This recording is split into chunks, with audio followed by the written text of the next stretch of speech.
la Primera Guerra Mundial, quiero explicarle un poco lo que vamos a hacer este año. Si ustedes saben, el año pasado se cambiaron los contenidos para la PSU y lo mismo va a pasar para la PSU que ustedes van a ver este año. Entonces, tenemos que los ejes van a ser espacio geográfico, el mundo en perspectiva histórica, Chile y América en perspectiva histórica y democracia y desarrollo. Nosotros vamos a partir, como se imaginarán, porque la clase de Primera Guerra Mundial, con el mundo en perspectiva histórica. ¿Ok? Después vamos a seguir con Chile y América en perspectiva histórica, que van a ser la mayor cantidad de las clases porque entre un 40 y un 50% de las preguntas de la PSU son de este eje. Después, y al terminar el año, vamos a seguir con espacio geográfico. ¿Ok? Y el eje de democracia y desarrollo lo vamos a ir viendo entrelazado con los demás. ¿Ok? Bien.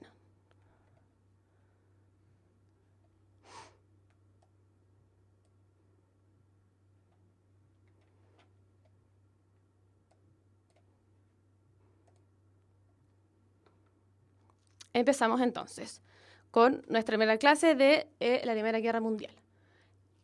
Para que nos entendamos, el objetivo de esta clase, la idea con lo que terminemos y ustedes se queden de esta clase, es comprender por qué la Primera Guerra Mundial, el IGM, para que ustedes sepan es Primera Guerra Mundial, para no escribirlo entero, tuvo características distintivas, las cuales no se habían dado antes en ningún conflicto bélico. ¿Ok?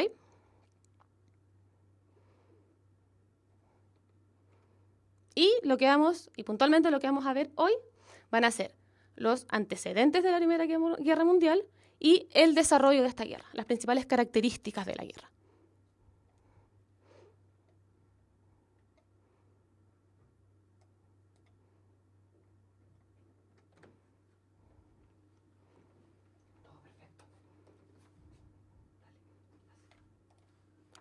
Bien, entonces, para empezar, como dijimos, vamos a ver los antecedentes y es importante entender el contexto de Europa en el siglo XIX, es decir, durante los 1800.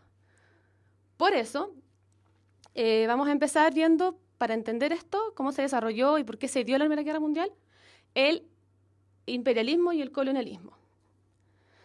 Ya durante el siglo XIX se había llevado a cabo en Inglaterra la Revolución Industrial. Entonces, y esta Revolución Industrial, que comenzó en Inglaterra, provocó una fuerte competencia entre las potencias de Europa. ¿Ok? Con el objetivo de contar con materias primas baratas. ¿Por qué? Porque Europa, si ustedes pueden ver, es un continente chiquitito, ¿ok? Entonces, para la producción, al aumentar y mejorar la producción gracias a la revolución industrial, se necesitaban muchas más materias primas. ¿Y dónde se encontraron estas materias primas? En otros continentes. En este caso va a ser principalmente en África y en Asia.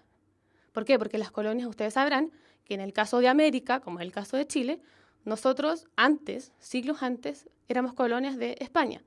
Pero ya en el siglo XIX, nosotros ya habíamos logrado, y la mayoría de las colonias en América habían logrado su independencia. Entonces, el foco en este siglo, en este periodo, va a ser principalmente África y Asia. Bueno, ya ustedes pueden ver en el mapa que los colores identifican las colonias de las distintas potencias europeas. Principalmente el principal foco va a ser África, porque en Asia también vamos a tener el imperio del Japón y China. Pero también en Asia tenemos India, que también va a ser una colonia inglesa, en este caso. Entonces, volviendo, una de las consecuencias de la revolución industrial va a ser la necesidad de los países europeos de tener materias primas, de conseguir materias primas baratas, sobre todo baratas, y de esta forma poder abastecer esta nueva industria que estaba surgiendo. Si a esto se le suma también todos los avances, sobre todo en el transporte, los cuales abarataban los costos de viaje, no tanto como hoy en día, pero sí, comparado con los siglos pasados, abarataban mucho los costos de viaje y eran más rápidos. Estaban todas las condiciones dadas para que los europeos vieran los territorios de otros continentes y miraran sobre todo hacia África y Asia. Además, estos territorios se hicieron súper atractivos porque tenían una gran disponibilidad de recursos naturales. ¿Okay? Y además, no solo eso, tenían abundante población, que se traduce en mano de obra. Entonces, los beneficios de estos continentes, tanto de África como de Asia, eran las materias primas y la población, la mano de obra. Y además, servían como mercado consumidor. Podían, los imperios europeos podrían vender sus productos a la población de estos continentes. Todo esto que hemos dicho nos muestra un factor más bien económico del imperialismo y el colonialismo. Pero como en todas las cosas nunca hay solo una razón, vamos a ver que también van a existir otros aspectos que van a influenciar este proceso de imperialismo y colonialismo. Como va a ser el crecimiento demográfico que vivió Europa durante el siglo XIX. Había mucha población, creció exponencialmente muy rápido la población en Europa, entonces había mucha gente que se encontraba sin trabajo o viviendo en condiciones muy precarias. Entonces, la posibilidad de que mucha gente viajara y fuera a colonizar nuevos continentes solucionaba ese problema. Todo este conjunto de factores que hemos visto, sumado también, por ejemplo, a que muchas expediciones vieron como objetivos científicos en todo esto, tanto en geografía, etcétera, etcétera, llevaron a que las grandes potencias europeas se empezaran a repartir. Prácticamente ellos decidieron a repartirse la totalidad, sobre todo el continente africano. Y si ustedes se fijan, hoy en día, si tienen algún mapa de África, van a ver que las fronteras de los países africanos en algunos sectores son súper cuadrados. Y eso es porque literalmente se delimitó con regla y se decidió. Y después esas colonias pasaron a formar los países, la mayoría de los países que existen hoy en día.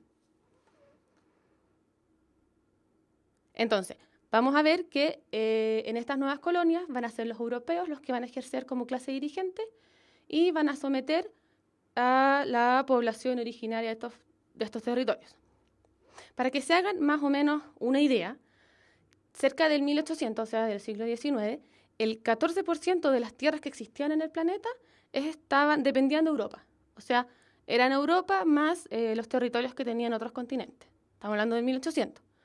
Para 1914, que es el año en el que comenzó la Primera Guerra Mundial, este porcentaje era de un 84%.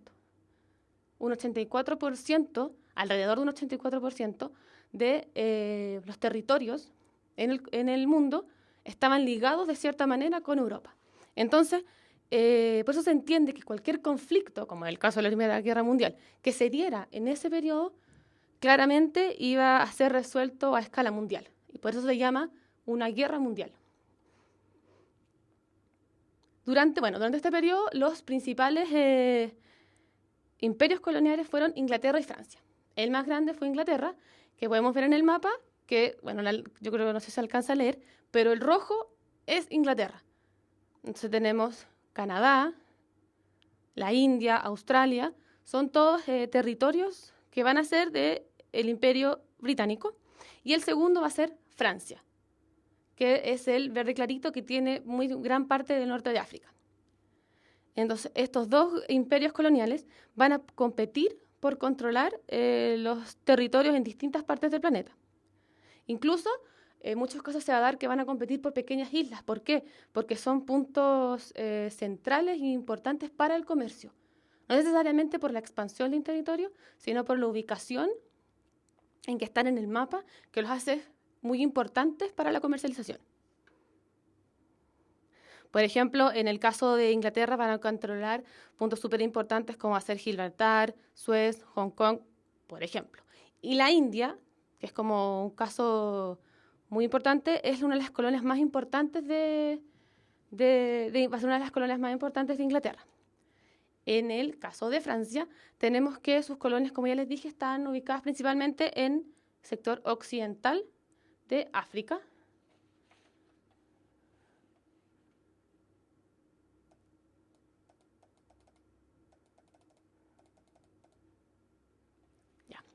Estaba viendo el chat por si acaso. Y bueno, y después vamos a tener otros imperios más pequeños que también van a tener colonias, como es el caso del Imperio Belga, de Italia, de Alemania, de Holanda, etc. Entonces, como nosotros sabemos en historia, generalmente la historia no es solo una, sino que depende de quién la cuente, y nosotros podemos ver en el caso puntual del colonialismo que nosotros podríamos analizar este periodo desde un punto de vista de los europeos, pero también desde el punto de vista de los colonizados, en este caso, principalmente del continente africano y asiático. Por un lado, por esto tenemos que, por un lado, las consecuencias para ambas partes fueron completamente distintas. Podemos ver, por ejemplo, que para las metrópolis europeas generó una de las consecuencias y de las ganancias que tuvieron fueron, como ya dije, estos nuevos mercados y la intensificación de su comercio. En general tuvieron muchas respuestas positivas de este proceso. Si bien también podríamos decir como algo negativo, que los llevó a tener fuertes roces entre los países, que por eso estamos viendo que es un antecedente de la Primera Guerra Mundial. Las ansias y las ganas y la necesidad de tener estos nuevos territorios hizo que no solamente ganaran en materias primas, en mano de obra, en comercio, etcétera, sino que también tuvieran roces entre ellos mismos. Y por otro lado tenemos las consecuencias que este proceso tuvo para las colonias, que obviamente fueron mucho más dramáticos porque se les impone una nueva cultura. La cultura europea, con sus tradiciones, viene a imponerse a la cultura que cada pueblo y cada tribu tenía en los continentes. Las lenguas, por ejemplo, las lenguas y los dialectos de los distintos pueblos y tribus africanas se ven reemplazados principalmente por el inglés y por el francés. También estas nuevas delimitaciones hacen que las tribus se vean divididas y separadas, cosa que no debería haber pasado, porque las divisiones fueron hechas arbitrariamente por los colonizadores. Pero también por el otro lado podríamos decir que existen ciertos aspectos positivos, como es que se introdujo a estos continentes algunos aspectos de la modernidad, como pueden ser los transportes y algunos avances científicos como algunos elementos de la medicina, por ejemplo. Entonces aquí vemos que son dos caras de una misma moneda.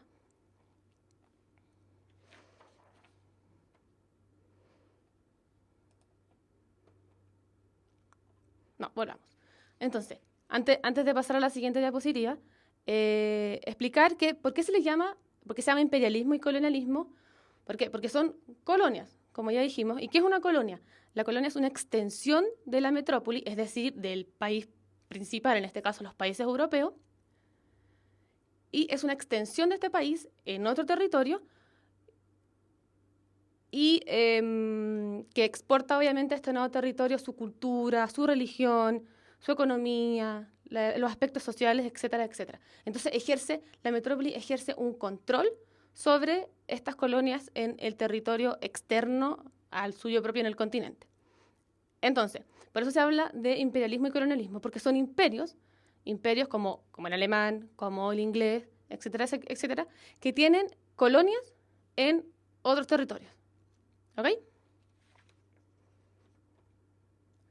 Ahora bien, muy ligado con el tema del imperialismo y el colonialismo está, como antecedente de la Primera Guerra Mundial, el nacionalismo. ¿Y por qué yo pongo todo esto aquí? Porque, por ejemplo, como vimos, por eso lo pongo en verde, los imperios coloniales, porque va a ser, como ya dije, esta necesidad y estas ansias de conquistar y de colonizar, mejor dicho, nuevos territorios, va a llevar a que existan disputas entre las distintas potencias y países europeos, justamente por tener el control de estos territorios. Entonces, esto implicó que cada país buscara una supremacía militar. O sea, no solo militar, sino que también económica y social.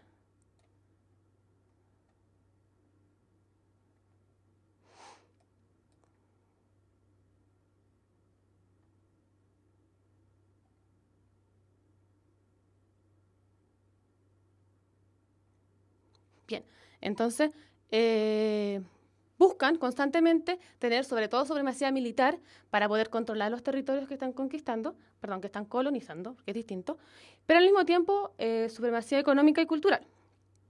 Entonces, esta idea de la superioridad del hombre blanco por sobre los habitantes de estos territorios, también generó conflictos entre la propia cultura blanca, se podría decir, ya que empezaron a competir por estos nuevos recursos naturales, por estos nuevos territorios, y poco a poco se empezó a desarrollar un poderoso ejército y flotas navales que estaban destinadas a proteger estos dominios.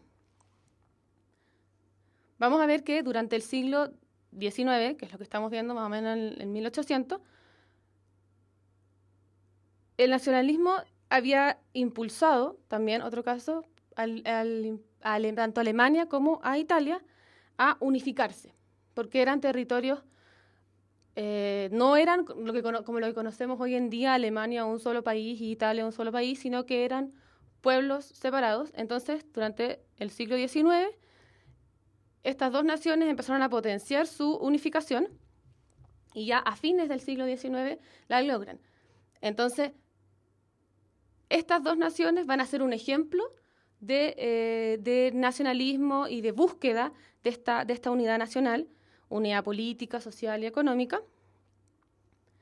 Y no solo ellos son un caso y un ejemplo porque son países que se unificaron, pero no son los únicos que van a vivir este nacionalismo, sino que la gran mayoría de las potencias van a buscar, por encima de todo, lo principal, va a ser la gloria y el poder de la propia nación. Por eso hablamos de nacionalismo.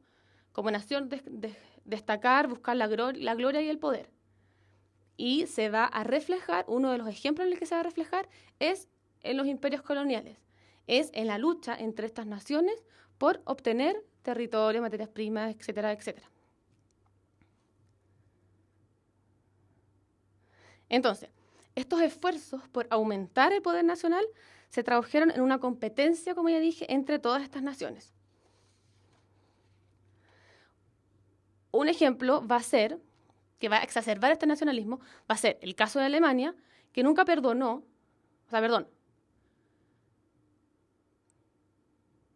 el caso de Francia, me confundí, que nunca perdonó y nunca olvidó la pérdida de los territorios, como dice ahí, de Alsacia y Lorena, en guerras contra Alemania en 1870, 1871, por ahí. Entonces, todo lo que estoy diciendo ahora es un ejemplo para que se entienda cómo se exacerbaba el nacionalismo en esta época.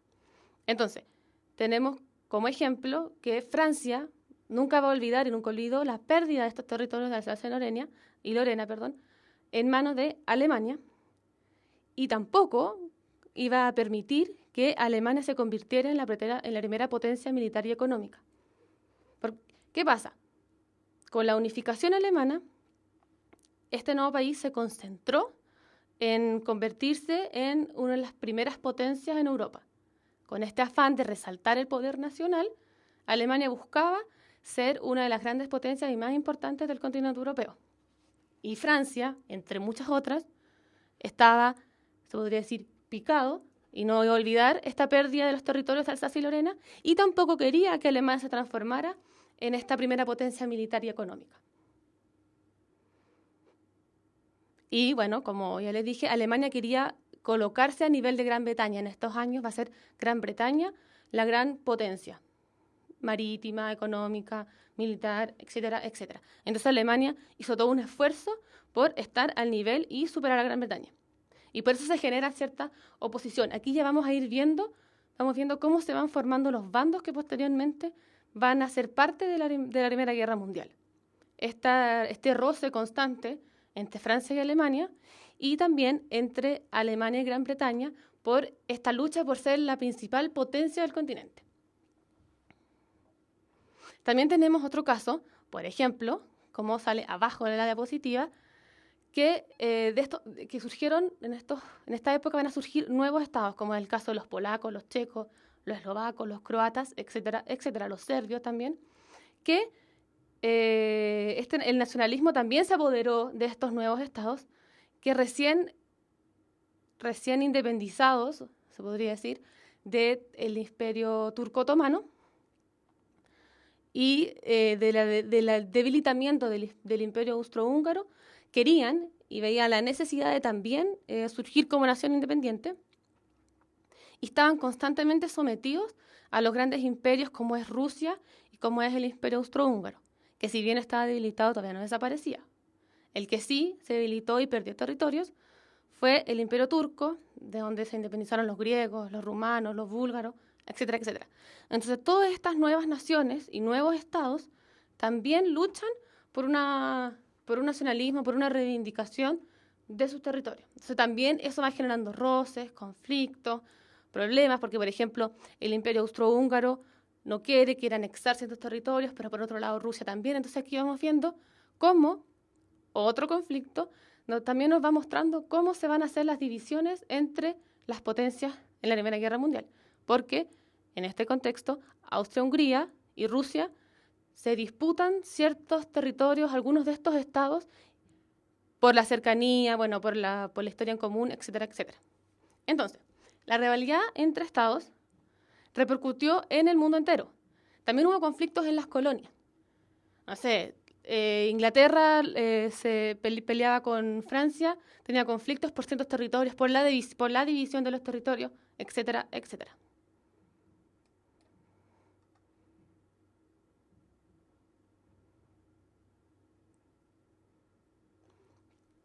Entonces, el tema territorial, como vimos aquí, estamos ligando un poco todo lo que hemos visto. Vimos imperialismo y colonialismo y cómo esto se liga con la idea de nacionalismo. ¿Por qué? Porque el tener territorios en otros continentes se convirtió en un tema político. Literalmente se convirtió en un tema político para todos los países europeos, ya que estas colonias, las colonias en África y en Asia, otorgaban prestigio y engrandecimiento a la metrópoli. Entonces, esta idea de poder nacional, de engrandecer a la nación, etcétera, etcétera. Entonces, en cierto sentido, la idea del nacional y de la superioridad justificaba esta política expansiva y al mismo tiempo generaba conflictos en las potencias al interior de Europa. Ahora bien, ligado con lo mismo, vamos a ver, no sé si ustedes han escuchado el término de paz armada. ¿Por qué se habla de paz armada? Porque en estos años, por esta idea de roces continuos y conflictos y como que se veía venir, pero no pasaba nada, todos los países aumentaban su capacidad de armamento, la tecnología, etcétera, etcétera, pero no pasaba nada. No había guerra, pero estaban todos armados hasta los dientes, como se dice, literalmente. Entonces, esta competencia, como vemos, como les dije, estas relaciones tensas, esto es como el engranaje. Las relaciones tensas llevaron a que, a raíz de la competencia económica, territoriales y nacionales, llevó a que se produjera esta que se llama carrera armamentista, que deliberó en lo que hoy conocemos como la paz armada. Entonces, la competencia entre todos estos estados se tradujo en esta carrera armamentista y cada nación aprovechaba cada posibilidad que tenía y que le ofrecía la tecnología cada vez más moderna para armarse lo máximo posible. Como ya les dije y como se dice, estaban armados hasta los dientes. Entonces, apenas una nación aumentaba sus contingentes militares o su capacidad militar, las otras trataban de igualarla o superarla. Entonces era una constante como lucha, pero sin guerra, armada, por la capacidad armamentista. Y este es el periodo, con este nombre, con paz armada, se le conoce al periodo que es inmediatamente anterior a la Primera Guerra Mundial. Es como la puerta de entrada a la Primera Guerra Mundial. Y bueno, como dije, se caracterizó por estas tensas relaciones, por las relaciones muy tensas entre los países y para ligar todo, la competencia por los nuevos mercados y por el control de los territorios a lo largo y a lo ancho de todo el mundo, estimuló esta carrera armamentista, tanto por proteger las fronteras propias de cada país, como también los territorios ya colonizados en África y Asia. Entonces, se da como resultado esta paz armada que era extremadamente frágil. Y vamos a ver que finalmente lo que detonó la Primera Guerra Mundial es como, en verdad, literalmente la gota que rebalsó el vaso. Faltaba, la chispa nomás para que esto explotara. Entonces, toda esta paz armada y esta constante como prepararse para la guerra o para un posible conflicto hizo que esta paz, entre comillas, fuera extremadamente frágil y que podía pasar cualquier cosa. Entonces, para que entendamos, en Europa van a existir varios conflictos que generaban como estas fricciones y que van a hacer que todos estén preocupados y preparándose para, y comprando armas, preparando armas. Por ejemplo, como ya dijimos, Alemania, que ya existía como la Alemania unificada, decidida a ser una gran nación y ser la potencia mundial, había aumentado considerablemente su ejército y para estos años, de hecho, su ejército demostró ser el más poderoso y era el más poderoso. Entonces, pero el hecho de estar transformándose, porque de ir el camino a transformarse a una gran potencia bélica, tenían el temor de estar constantemente como rodeados por enemigos. Porque como ya les dije, con Francia y con Rusia nunca tuvieron buenas relaciones. Entonces, este temor como de estar rodeado por enemigos hacía que su ejército y toda esta capacidad bélica la aumentaran aún más. Además, como ya les dije anteriormente, tenían esta calidad y este título de potencia militar, pero también industrial. Entonces, que era muy relevante en este periodo de colonialismo, pero el gran pero que tenían los animales, o uno de los peros que tenían, ellos eran que no habían sido muy beneficiados por la repartición de los territorios en las colonias, comparado como Francia e Inglaterra. Entonces ellos siempre quisieron tener más representación en este colonialismo. Y van a tener, como ya les dije, esta constante rivalidad con Inglaterra. Eso hay que tenerlo bien presente. Por otro lado también tenemos Italia, que le pasaba un poco más o menos lo mismo, recién unificada, y también tenía como cierta frustración por la poca influencia que tenía el país fuera de Europa. Entonces todos estos son como factores que van armando todo el contexto para que después se estalle la Primera Guerra Mundial. Entonces vamos a ver que estos temores y esta idea de que estallara una posible guerra hizo, vamos a ver, que se formaran alianzas. Alianzas que en general se formaron antes de la Primera Guerra Mundial, que estaban preparados por si acaso. Entonces, este afán de aumentar la seguridad propia, por todo el contexto que ya hemos visto, cada país estaba decidido a proteger su nación, claramente, llevó a todos los gobiernos a buscar apoyo entre los demás estados. Entonces, en los años previos a la Primera Guerra Mundial, quedó dividido en dos bloques. Las potencias europeas principalmente se dividieron en dos bloques. Por un lado, teníamos la Triple Alianza y por otro lado, la Triple Entente. La Triple Alianza estaba formada, como se ve en el mapa, los países con puntito rojo que están unidos por una línea, estaba formada por la Triple Alianza, sí, casi me equivoco. Estaba formada por Alemania, Austria-Hungría e Italia. Y se les conoce como las potencias centrales. Con ese nombre también se les conoce. Y por otro lado estaba la Triple Entente, que la forman Francia, Rusia e Inglaterra. Y que se le conocía como los aliados. ¿Ok? Entonces tenemos la Triple Alianza, que también se le dice como las potencias centrales, y la Triple Entente, que muchas veces también se le nombra como las potencias aliadas.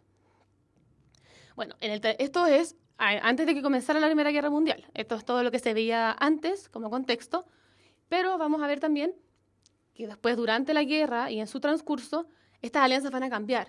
Algunos países se van a incluir, otros se van a ir, etcétera, etcétera. Pero estos son como los principales países que lo conforman. Entonces, vemos que estas alianzas se formaron por este panorama de rivalidades que había en Europa. Entonces, se juntaron principalmente como alianzas estratégicas, siempre pensando en si es que pasaba algo. Y muchas veces, de hecho, estas alianzas fueron secretas. Era como, si a ti te atacan, me aseguras que tú me vas a ayudar si es que me ataca aquí. Entonces, era como ese tipo como de conversaciones hasta formar una alianza tal cual. Pero era todo en precaución por si pasaba algo, por si me atacaban. Porque como estaban todos armados hasta los dientes, podía pasar cualquier cosa. Se veía venir que en cualquier momento mi vecino tal vez me atacara o pasaba algo, algún enojo. Entonces estaba preparado por si acaso. Entonces se preparaban con estas alianzas. Para que vean que estas alianzas no se formaron en 1914 cuando estalló la guerra o en 1913. La Triple Alianza es de 1882 y, como ya les dije, estaba Alemania, Austria-Hungría e Italia. Y esta sí, en un inicio fue un pacto que es un pacto secreto. Y como ya les dije, era de colaboración militar y política. En caso de, si es que pasaba algo, si había algún enfrentamiento, ahí entraba a actuar toda esta red de alianzas. Y vamos a ver cómo fue eso lo que potenció y como que alimentó a esta guerra. Toda esta red de alianzas, acuérdense de eso. Entonces, para que quede claro, las razones que llevaron a la formación de estas alianzas, las principales razones, siempre hay múltiples razones en todos los contextos y en todos los acontecimientos, hay múltiples razones, pero algunas de ellas son, por ejemplo, los recelos y la preocupación del Imperio Británico ante el incremento de poder de Alemania, como ya dijimos. Por eso están, aquí hay que ir fijándose cómo se forman los bandos. Por eso Inglaterra y Alemania están en alianzas distintas. Entonces, Inglaterra tenía como resquemor de los avances que estaba teniendo Alemania. Por otro lado, los intereses contrapuestos, o sea, contrarios, que tenía Francia y Alemania. Principalmente uno de los aspectos son los territorios, como vimos, de Alsacia y Lorena. Entonces ahí también vemos que Alemania y Francia van a estar en bandos distintos. También, por otro lado, vamos a ver que Rusia va a apoyar a Serbia, que era parte de estos nuevos estados que habían surgido, como les dije. Entonces, en ese sector, en la zona donde se ubica Serbia, van a estar en disputa, principalmente, Rusia y el Imperio Austrohúngaro. De repente Rusia se va a sentir cercano a pueblos como el pueblo serbio porque tienen cierta historia en común. Provienen de los grupos eslavos, entonces le van a brindar apoyo. Y por el otro lado tenemos Austria-Hungría, que quiere anexar estos territorios. Entonces ahí también tenemos que Rusia y Austria-Hungría van a estar en bandos distintos. Y para Austria-Hungría va a ser un punto importante y vamos a ver que va a ser crucial en el estallido de la guerra. Le va a preocupar muchísimo el creciente nacionalismo. Volvemos al tema del nacionalismo como antecedente de la Primera Guerra. Le va a preocupar este creciente nacionalismo serbio. ¿Por qué? Porque ellos habían anexado y tenían intenciones de que Serbia formara parte del Imperio Austrohúngaro, pero claramente este nacionalismo acarrearía problemas. Bien. Ahora, tema importante. Vamos a ver las crisis en los Balcanes, en la península de los Balcanes. Para que se hagan una idea, esa es la península de los Balcanes. Miren, les voy a mostrar la diapositiva anterior. Si se fijan, está Italia, la bota, y al costado derecho de su pantalla, esa es la península de los Balcanes. Que ahí tenemos países como, bueno, era zona de influencia de Austria-Hungría y también del Imperio Turco Otomano, que como vimos ya se estaba empezando a desintegrar. Y ahí tenemos países como Serbia, Bulgaria, Grecia, Montenegro, etcétera, etcétera. Entonces, en esta zona va a ser un punto como que todas las miradas van a estar puestas porque justamente por el tema del nacionalismo y más encima del surgimiento de nuevos estados, van a existir múltiples conflictos. Tenemos que van a existir constantes choques porque estaba justo, como ya les dije, en la frontera entre el Imperio Turco y el Imperio Austrohúngaro. Y pueblos como los griegos, los montenegrinos, los romanos, los búlgaros, como dice muy bien, habían logrado independizarse, en este caso de los turcos. Pero eso no trajo estabilidad, ¿por qué? Porque existían problemas culturales, lingüísticos, había una mezcla de culturas, de pueblos en los distintos países.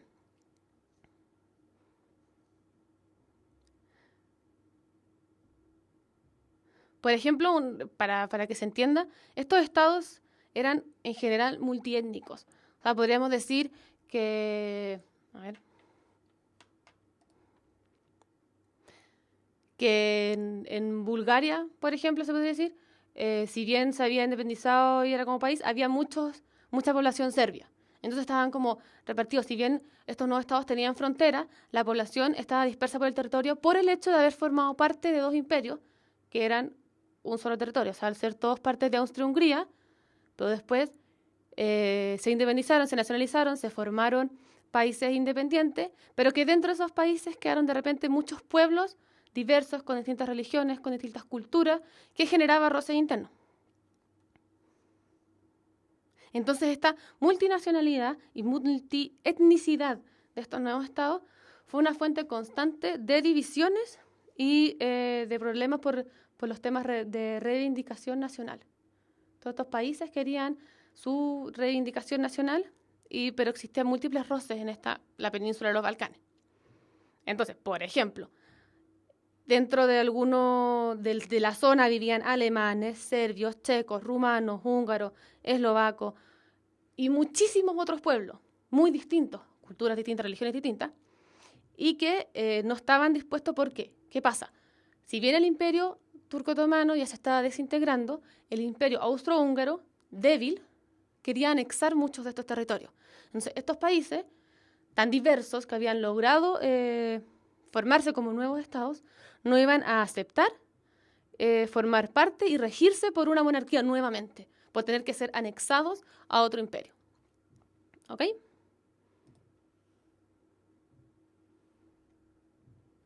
Y aquí llegamos, como les dije, a la gota que rebalsó el vaso, el estallido de la guerra.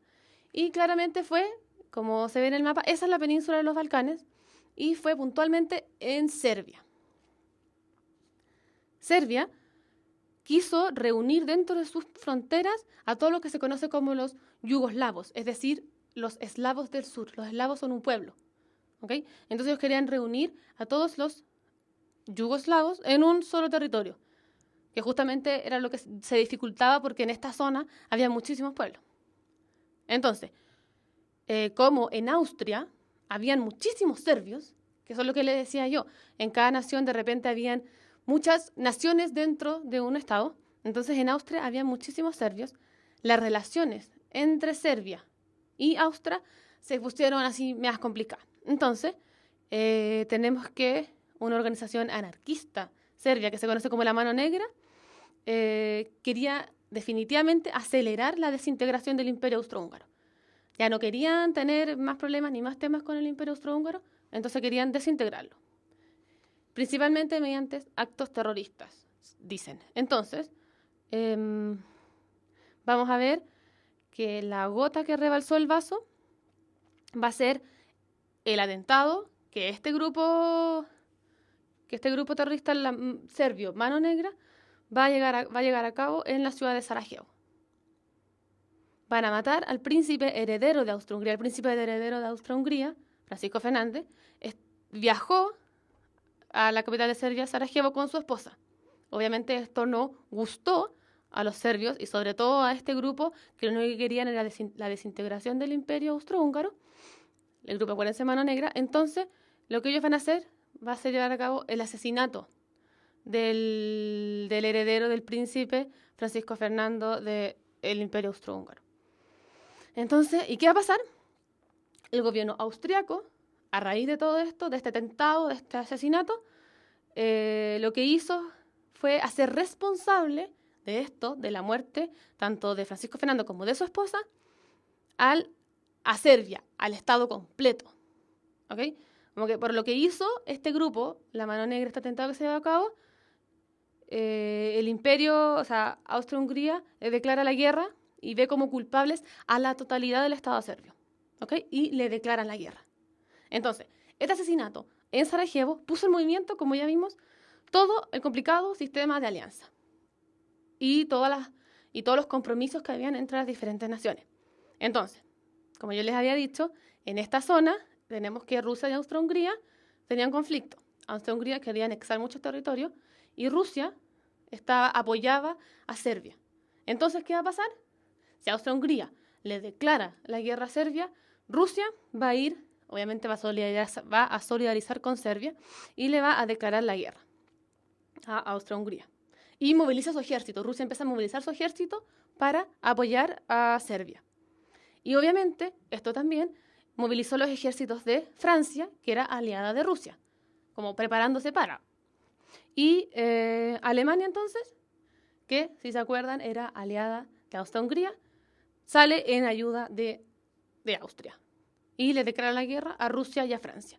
Y claramente en todo esto Gran Bretaña, que también formaba parte de una alianza, no se podía quedar afuera y también toma partida por Francia y Rusia y le declara la guerra a las potencias centrales. Entonces, vemos si bien el incidente de los Balcanes, el asesinato en Sarajevo, va a ser y va a dar origen al conflicto en Europa, todo lo que hemos visto anteriormente van a desencadenar en la guerra. Esta fue la gota que rebalsó el vaso. Pero para que llegáramos a esto, para que el asesinato de Francisco Fernández fuera el que desencadenara la guerra, tenían que estar todas las otras condiciones. Imperialismo y colonialismo, nacionalismo, carrera armamentista, etcétera, etcétera. ¿Ok? Bien. Ahora vamos a hacer un pequeño recreo de 10 minutos para que se levanten de la silla, se estiren un rato y volvemos en 10 minutos para seguir con la clase, ¿ok?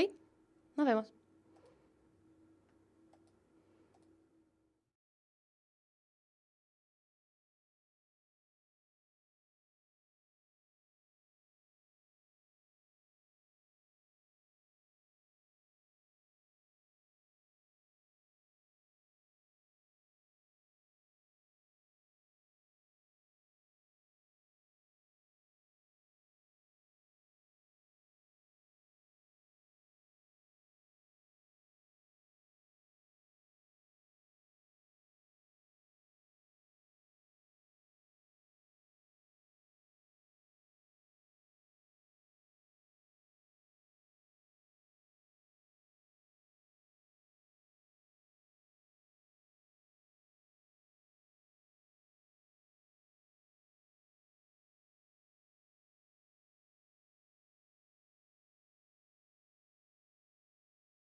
Hola, hola.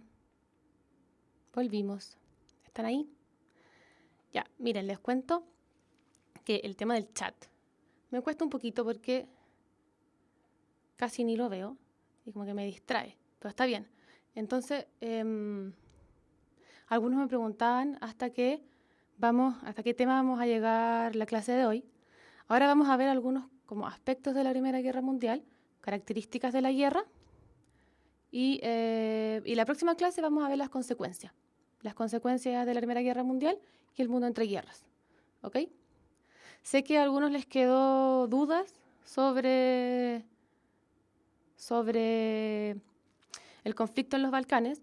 Bien, lo principal, lo que les tiene que quedar claro, es que esa zona va a ser súper conflictiva. ¿Por qué? Porque tenemos la influencia de Austria-Hungría por un lado y de estos nuevos estados que se formaron. ¿Ok? Que cuando un estado recién se forma, está aprendiendo a organizarse. Tiene conflictos internos. ¿Ok? A todos los estados les pasa eso. Pero aquí, sobre todo, va a pasar que al estar formados por pueblos muy distintos, con culturas muy distintas, religiones muy distintas, va a llevar a que este conflicto sea aún mayor y más intenso. ¿Ok? Entonces, el imperio austrohúngaro quería muchas veces anexar parte de estos territorios. Y se me cortó. Y eso va a pasar con Serbia. Serbia va a ser la gota que le rebalsó el vaso porque Serbia lo único que quería era ya no tener más influencia del imperio austrohúngaro. ¿Ok? Entonces, al haber una gran cantidad de serbios en Austria, y los serbios querían como unificar a todo este pueblo eslavo, que estaban dispersos por la península en estos nuevos estados. Entonces, como yo les dije, este grupo de la Mano Negra va a querer acelerar la desintegración del imperio austrohúngaro. Y por eso va a llevar a cabo esto. Además, más encima no les gusta que el heredero, el príncipe de Austria-Hungría, viaje a Serbia. Les cae mal eso. Y este grupo lleva a cabo este atentado y lo asesinan. Y eso va a desatar la guerra. ¿Ok? Entonces, esta zona va a ser una zona como siempre latente de conflicto por la influencia de Austria-Hungría, por estos nuevos estados que se formaron a raíz de parte de la desintegración del Imperio Otomano y también la influencia de Rusia. Rusia va a estar muy atento a eso. ¿Ok? Entonces, vamos a seguir y ya entonces vimos que estalló la guerra con este conflicto. El asesinato del archiduque llevó a que se desataran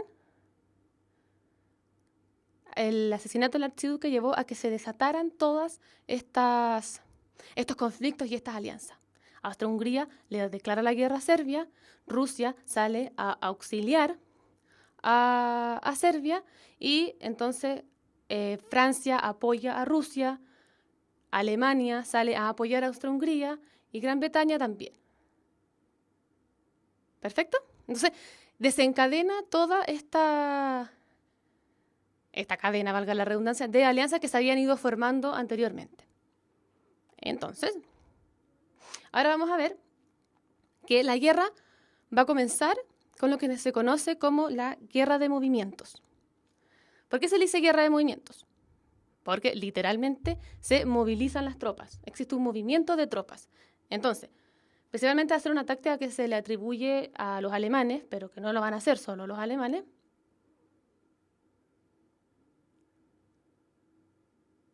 Entonces, esta guerra de movimientos se caracteriza por ser parte de los inicios de la Primera Guerra Mundial y se domina, como ya dije, porque las tropas se mueven y de hecho van a hacer movimientos rápidos para sorprender al enemigo. Entonces, por ejemplo, los alemanes van a desplegar sus tropas rápidamente hacia el territorio francés para tener como el elemento sorpresa, podría ser, y atacar.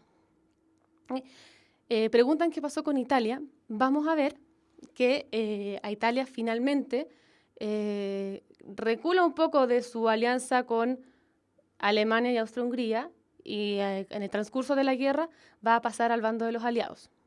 ¿Ok? Entonces en un principio está como media dudosa, no entra totalmente, sí hay apoyo y todo, pero en la guerra a pelear, en unos inicios está media dudosa. Sí apoya a Austria-Hungría y Alemania, pero vamos a ver que a mediados de la guerra va a apoyar a los aliados, a Francia, a Rusia y a Inglaterra. Bueno, entonces, la guerra de movimiento va a ser esta idea de hacer movimientos rápidos y de sorpresa para atacar al contrincante. Un claro ejemplo va a ser lo que van a hacer los alemanes, pero todos los bandos lo van a hacer, no solo ellos. Y se centra entonces en hacer estos movimientos rápidos, sorprender, atacar y retirarse. Que sea rápido. Ganar territorio, siguiente, ganar territorio, ir ganando territorio. Pero ¿qué es lo que va a pasar? Que esto va a durar solo unos cuantos meses y la guerra de movimientos se va a estancar. Ya como que el elemento sorpresa no existe, ya todos saben que están en guerra, ya los ejércitos están todos preparados, entonces se estancan. Este avance que se quería con el movimiento de tropas, como de ir avanzando, ir conquistando territorio, se estancó, no se pudo seguir, duró solo algunos meses. Entonces los avances para ambos bandos se dificultaron. Por eso se dice que se estancó. Entonces, se pasó muy rápido. Entonces, de la guerra de movimientos vamos a pasar a lo que se conoce como la guerra de trincheras. Las imágenes están súper borrosas y no son de muy buena calidad, porque se imaginarán que son fotos sacadas hace 100 años, entonces, pero es lo que hay. Estas son las trincheras, y por eso se le llama guerra de trincheras o también guerra de posiciones. ¿Por qué? Porque los bandos están posicionados en un lugar y que se muevan es muy difícil. ¿Por qué? Las trincheras son estos especie de agujeros, de canales, donde están los soldados ahí protegidos y están constantemente atacando al bando contrario que está a unos metros más allá en otra trinchera. Entonces como que es un constante ataque, pero al mismo tiempo hay una gran protección al estar en trinchera. Entonces los avances no son muy significativos. De hecho, por eso se dice que se estancó. No se avanzaba poco y nada. Entonces, esta guerra, la Primera Guerra Mundial, transcurre principalmente en trincheras. La gran cantidad de años es en trincheras. Y, como ya les dije, estabilizó las posiciones. Como que no había muchos avances. Entonces aquí estaba la línea alemana, por ejemplo, unos metros más allá estaba la línea francesa. Y si es que se llegaba a avanzar, eran unos cuantos metros, pero estaban ahí. Entonces por eso se habla de que se estancó. Pasamos de la guerra de movimientos a la guerra de trincheras. Entonces, ¿qué son las trincheras? Como les dije, son estas zanjas en la tierra, que son muy estrechas y que están protegidas por alambres, por ejemplo, y que están esperando el movimiento, están hechas como para que los soldados estén ahí preparados y listos y esperando el movimiento y el ataque de las otras tropas. ¿Ok? Que están a unos escasos metros, como les digo. Entonces, fue un periodo, justamente por esto, porque era una guerra lenta, que no pasaba muy poco. O sea, había muchas muertes, enfrentamientos, pero en ganancias y pérdidas era muy poco lo que se avanzaba. Por eso se dice que fue una guerra y un periodo muy desgastante, de mucho sufrimiento. Más encima, como pueden ver en las fotos, no tenían muy buenas condiciones en la mugre, ratones, bueno, la cantidad de ratones, las infecciones, más encima soldados muertos, después quedan todos afuera de las trincheras. Entonces, la situación de ambos ejércitos, de todos los ejércitos, de ambos bandos, en las trincheras eran muy desgastantes, muy malas condiciones. Entonces, de hecho, morían millones de hombres y se lograban pequeños avances. Entonces, se podría decir que era un poco inútil. Como que se mantenía la guerra, habían millones de muertos porque los ataques se realizaban, pero los avances reales eran mínimos.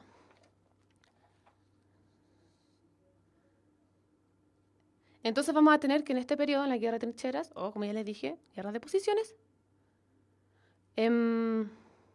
hubieron elevadísimos números de bajas y de hecho se arruinó mucho la moral de los soldados. O sea, estar meses metido en una trinchera, ver cómo tus compañeros se mueren, el estilo de vida era malísimo. Y bueno, ya les dije estas penosas condiciones, las infecciones, los roedores, rodeado de alambres, de armamento, etcétera, etcétera. Fue un periodo muy, muy triste. Siempre una guerra es triste, pero muy desgastante, como les dije. Y estos dos tipos de guerra que se dice, la guerra de movimiento y la guerra de trincheras, se dieron tanto en el frente occidental como el frente oriental. Ahora vamos a ver qué se entiende por cada uno. El frente occidental, aquí tenemos el mapa, tenemos aquí Francia, el rojito es Francia, el amarillo, Bélgica, y más allá el morado es Alemania. Entonces, como ya les dije, la guerra de movimiento se caracterizaba por el avance rápido de tropas. ¿Y qué va a hacer Alemania en los inicios de la guerra? Va a ser aprovechar su ventaja inicial, porque como dijimos, Alemania se había preocupado de tener un mejor ejército, de ser potencia industrial y bélica. Entonces aprovechó esta ventaja y dijo, ya, al ataque. Y hizo esta técnica de guerra de movimientos, de ir rápido, sorpresa, ir avanzando en el territorio. Y el tema es que la idea era conquistar Francia, avanzar en Francia, pero pasó por sobre Bélgica, que era una nación neutral. Ese es como el gran pero. Y la meta de los alemanes era llegar a París, pero claramente, como ya dijimos, esto se estancó. Los franceses lograron detener a los alemanes y entonces este plan, esta estrategia de la guerra de movimientos fracasó en el frente occidental. Los alemanes, si bien avanzaron mucho, llegaron a París, finalmente se estancó, guerra de trincheras, se atrincheraron, posiciones, y no lograron llegar a su meta, que era París, la capital de Francia.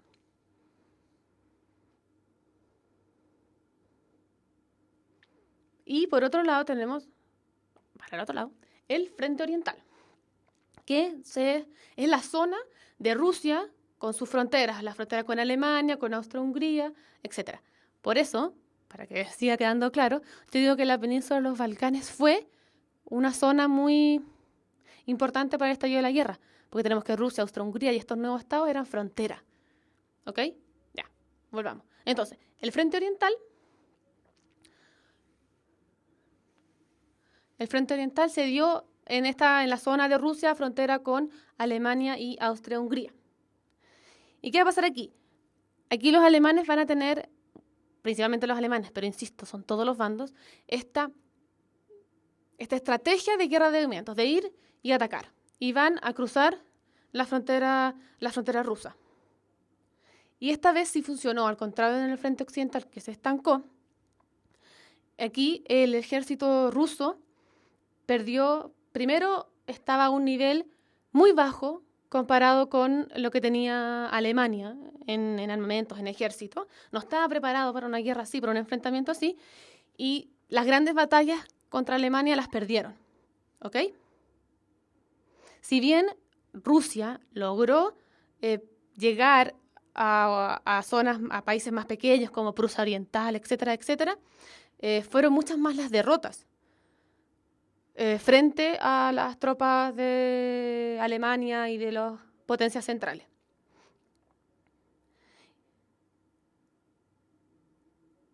Y vamos a ver que Rusia, justamente por no estar preparada para la guerra, más adelante lo vamos a ver, se va a retirar de la guerra en 1917. Va a ser un factor importante para su retirada.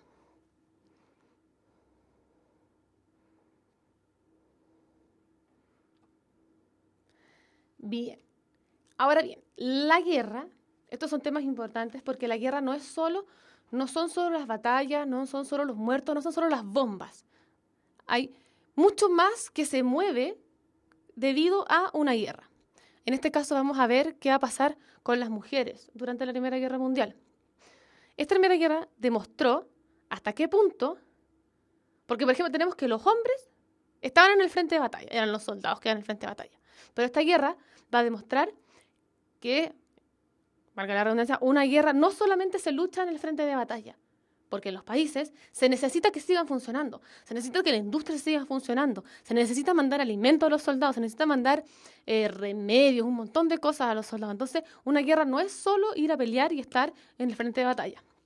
Y por eso las mujeres van a jugar un rol muy importante en la Primera Guerra Mundial. A falta de hombres en la industria, porque están todos en el frente de batalla, vamos a ver cómo las mujeres van a tomar el lugar que ocupaban los hombres en los países en Europa, en Alemania, en Francia, en Inglaterra, etcétera, etcétera. Por ejemplo, se van a dedicar a fabricar armas. Ahí tenemos una foto de mujeres fabricando bombas. Y también no solo se van a dedicar a la industria propia de la guerra, sino que también a las labores que antes realizaban los hombres, como puede ser la agricultura, el manejo de camiones, la extracción de carbón, etcétera, etcétera. Esta guerra, y es importante que lo entiendan, chiquillos, va a dar pie para que en los siguientes años se comience la reivindicación de la mujer, la lucha por los derechos políticos, sociales, etcétera, etcétera. Porque la mujer ya no está relegada a un rol mínimo, sino que tiene que formar parte de la sociedad para que siga funcionando, porque todos los hombres, o la gran mayoría de los hombres, están en el frente de batalla. Entonces las mujeres en sus países, y no solo en los países, no solo en Alemania y en Francia, muchas veces también en la guerra, en los hospitales, en cosas administrativas, siendo policías, etcétera, etcétera. Entonces es fundamental y va a dar pie para que en los años posteriores se comience a luchar por los derechos de la mujer. Después, otro tema importante durante la guerra van a ser las armas. ¿Por qué? Porque como se acuerdan, el objetivo de esta clase era entender y comprender por qué esta guerra era algo que nunca se había dado y por qué se dice que es una guerra distinta y diferente y que no se puede comparar a nada que había pasado anteriormente. Bueno, un ejemplo de eso es la envergadura, que es mundial, que abarca no solo Europa, sino que a todas las colonias, porque Europa tenía un montón de territorio en otras partes, etcétera, etcétera. Pero también, por ejemplo, vamos a ver el tema de las armas. Como vimos, la revolución industrial no solo lleva avances en la agricultura y en la producción, sino que también avances tecnológicos en el tema de armamento. Se van a empezar a usar nuevos tipos de armas y estos nuevos tipos de armas van a cambiar la forma de hacer la guerra. Entonces, ya la guerra poco a poco va a ir cambiando y es lo que pasa hoy en día. Y no va a ser esta guerra heroica del soldado que va a defender a su país y pelea cuerpo por cuerpo como corresponde por defender, sino que muchas veces se aprieta un botón y mueren millones de personas. Entonces, como que pierde un poco y se cambia esta forma de hacer la guerra. Por ejemplo, tenemos entre las novedades las armas químicas, que ahí está la foto del medio. Es un soldado con su caballo, ambos están con mascarillas, porque durante esta guerra se van a usar muchísimas armas químicas, gases venenosos, muchos mortales, otros que ciegan, que generan quemaduras, etcétera, etcétera. También se va a utilizar muchísimo el tanque o el carro de combate, que va a devastar terrenos enteros y grandes territorios. Y muy importante es el uso, ustedes ven la foto de más allá, que está más lejos, de los Zeppelins. No sé si ustedes conocen los Zeppelins o los globos dirigibles, que se usó como forma de llegar más fácilmente por el aire y atacar las ciudades, las zonas donde estaban los soldados, etcétera, etcétera. No tiene que haber un enfrentamiento cara a cara, sino que así es mucho más fácil. ¿Y cuál es el gran problema? Y que va a ser distintivo en esta guerra y de aquí para adelante, va a ser la muerte de civiles. En esa foto, no sé si ustedes lo pueden distinguir, pero ese Zeppelin, ese dirigible, está atacando la ciudad de Londres. El puente que hay abajo es el puente de Londres. Entonces, le va a dar un cariz nuevo a la guerra. Es importante entender eso porque esta guerra cambia y es distinta a las anteriores.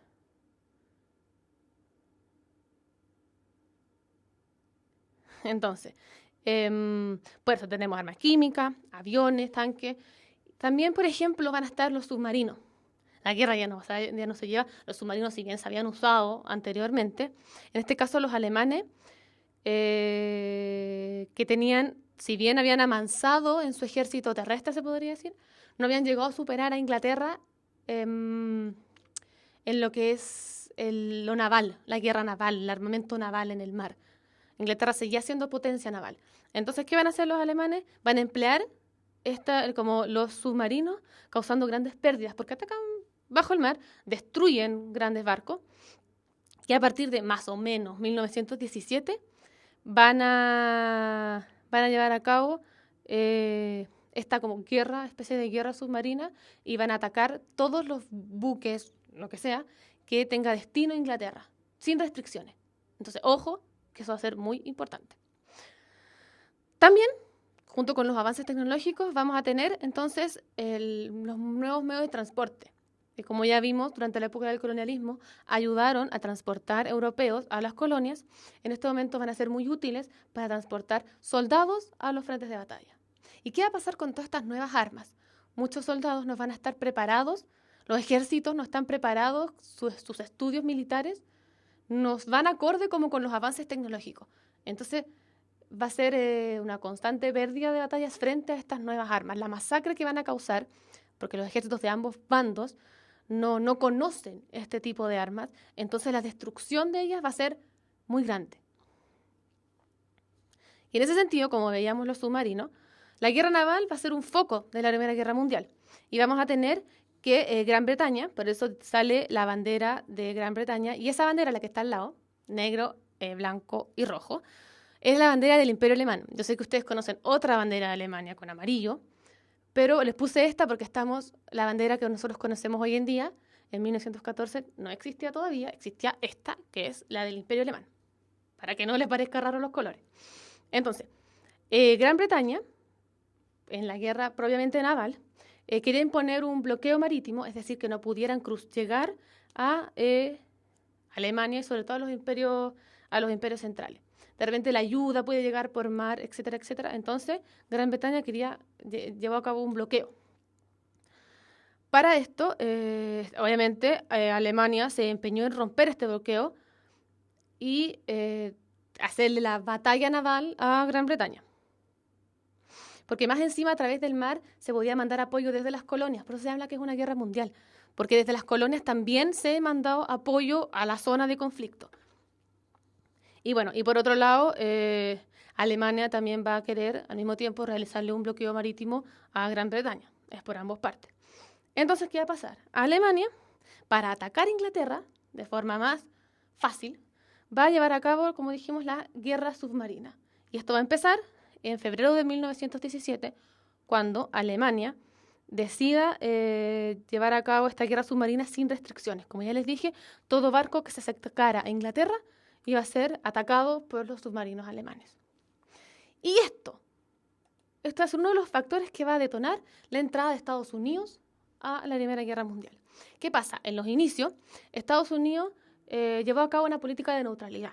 El presidente estadounidense, Woodrow Wilson, prefirió optar por la neutralidad, pero los estadounidenses empezaron a darse cuenta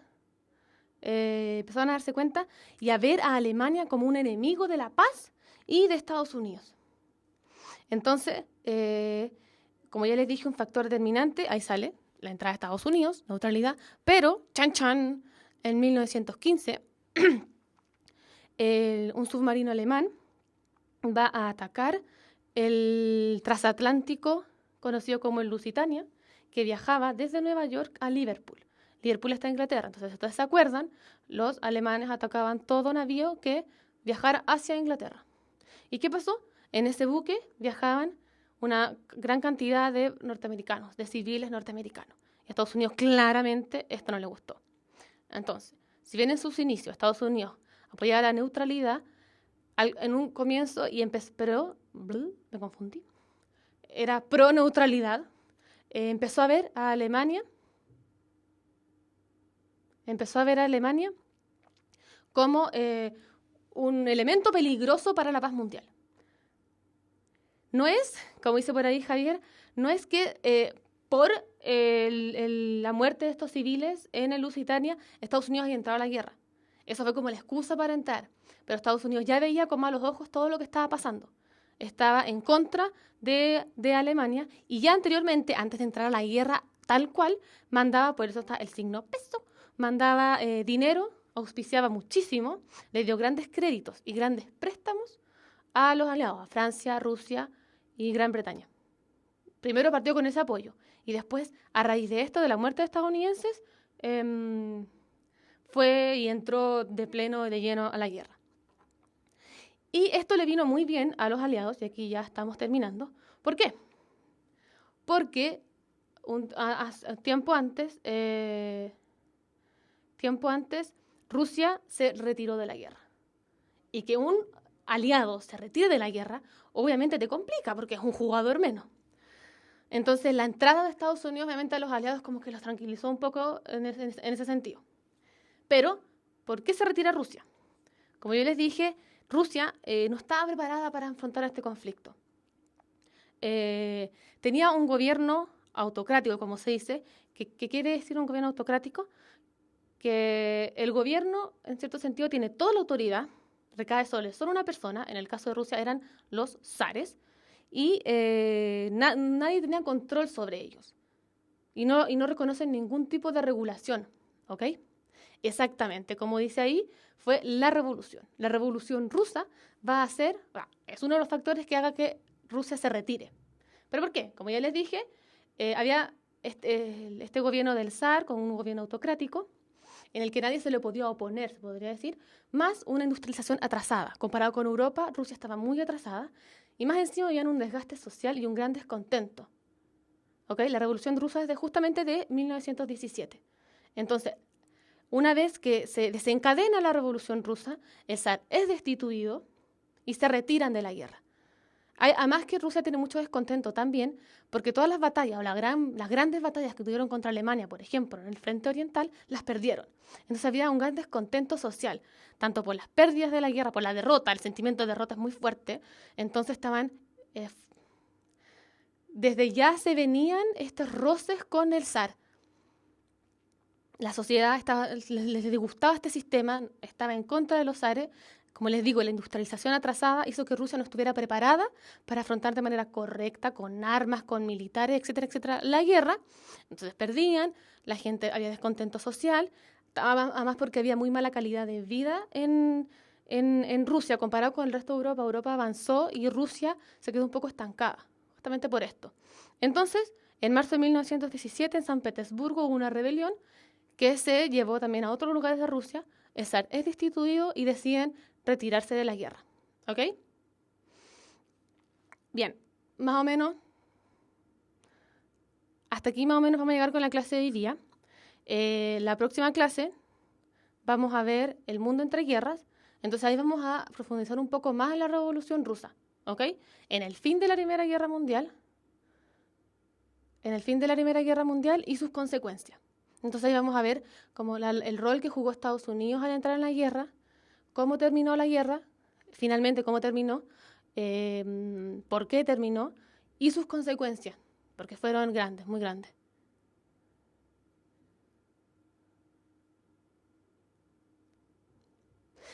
A los que están preguntando sobre la Revolución Rusa así en particular, como digo, lo vamos a ver en la próxima clase, ¿ok? Porque ahora lo vimos muy detalladamente en contexto de la Primera Guerra Mundial. Pero la idea de verlo ahora era entender cómo la guerra influenció la Revolución Rusa. Eso lo vamos a ver en la próxima clase. Y también vamos a ver la crisis de 1929, que va, bueno, es una crisis muy importante que también va a desencadenar un montón de factores para posteriormente, en las siguientes clases, pasar a ver la Segunda Guerra Mundial. ¿Ok? ¿Alguna otra pregunta? Sí. Por eso, la Revolución Rusa es otro tema aparte de la Primera Guerra Mundial, pero están muy relacionadas, porque Rusia a raíz de eso, tuvo que abandonar la guerra. ¿Ok? Perfecto. Entonces, terminamos por hoy. Junto a Garfield les decimos nos vemos el próximo lunes a la misma hora. Y que estén muy bien y que tengan una muy buena semana.